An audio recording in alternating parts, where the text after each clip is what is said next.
What's up guys, how you doing? It is Lasty here. Welcome today to a Team of the Season Raheem the Dream Sterling player review here on FIFA 18 Ultimate Team. So, the Englishman who plays for Manchester City has got a 93 rated item this year with 98 pace, 94 shooting, 88 passing and 96 dribbling. Those are some pretty good stats right there. He is only 5'7" with the high medium work rates, right-footed with 3-star weak foot but 4-star skill moves. So, a couple of squad options for you today. The first one, of course, probably the most likely sort of squad you're going to see this Tots Sterling in is a full-on Prem team. We've got a full special team here today with other Team of the Season players and the likes of 95 Kante in the squad. But this is the squad that I was actually using Sterling in. He plays as a right forward in a 4-3-2-1, sometimes switched up to a 4-1-2-1-2 where he would play a slightly more central role as a right striker and really get into the action. So moving on into the in-game stats, Sterling's actually had a couple special items this year after a solid season for Man City as they are the Premier League champions. Now on basic chemistry style you're going to get little boosts here and there and it tops off a few stats. As you can see, the likes of ball control and dribbling go up to 99, but I felt like those stats were already high enough that I could get away with using something different.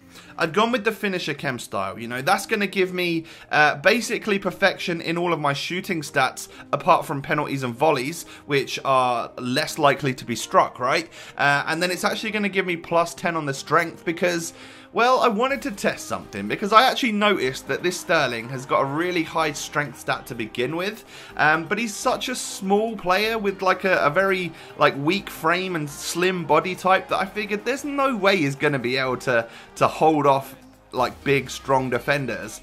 And I was right, you know. Unfortunately, I feel like he doesn't feel like he's got 93 strength with the finisher chemistry style on. I really don't quite understand it, but he doesn't feel like a strong player to me.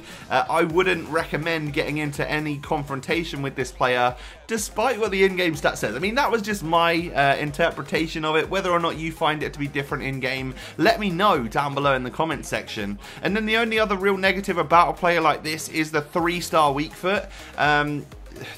The saving grace is that it's not a 2-star. You know, you can actually use it quite well. Like I've mentioned, we've topped off his shooting stats pretty much to perfection in the likes of shot power and finishing and all of that stuff. So you'll find that inside the box and actually the very odd sort of occasion from just at the edge, you should generally be alright with the 3-star weak foot. I found that I was anyway. But as always, it is recommended to stay on Sterling's right foot because you'll just generally get a lot more success.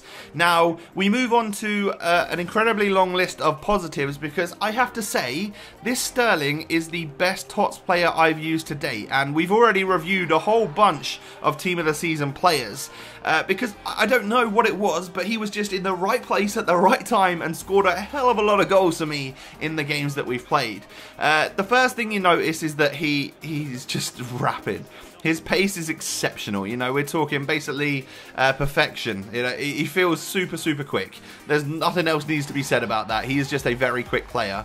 And then he's got this a 99 agility and balance, and he's only 5'7". So the center of gravity type thing that we're talking about here is that Sterling can switch direction, weave with the ball. Like it's unbelievable how quick he moves when you're not sprinting, but you're just sort of keeping close control.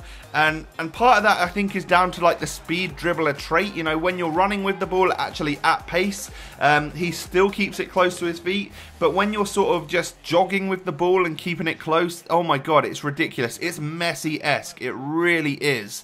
And I saw some of the best dribbling that I've used with any player with this Raheem Sterling. And that's without us boosting, without us topping it off to 99s in both of those departments.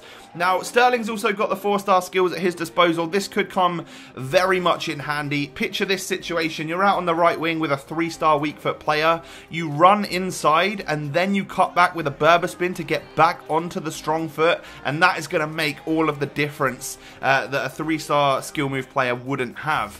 And then, well, stamina's great. He's always going to last all game long. This is someone that's going to almost come into it a little bit later in the game and feel so much quicker than everybody else on the pitch. And then you've got like a versatile player that's going to get you assists and goals. So his passing ability was fantastic, especially those short passes, 1-2s with your attackers to then create an opportunity. And honestly, guys, the biggest positive about this player is that his shooting is just nuts. It really is. You can feel the 99 shot power and the 99 finishing and all of that stuff and the long shots and whatnot with a player that, before using the Tots Sterling, I always found his shooting to be a bit meh, and that was one of the reasons why I typically don't use a player like Sterling on this game. But the boosts and stuff that he's seen to his shooting make him an extremely usable player and the best Tots I've used so far. So there you go, guys. High praise for Team of the Season Sterling. Is he right for your ultimate team? Let me know in the comment section. Thanks for watching. I'll catch you next time. Peace.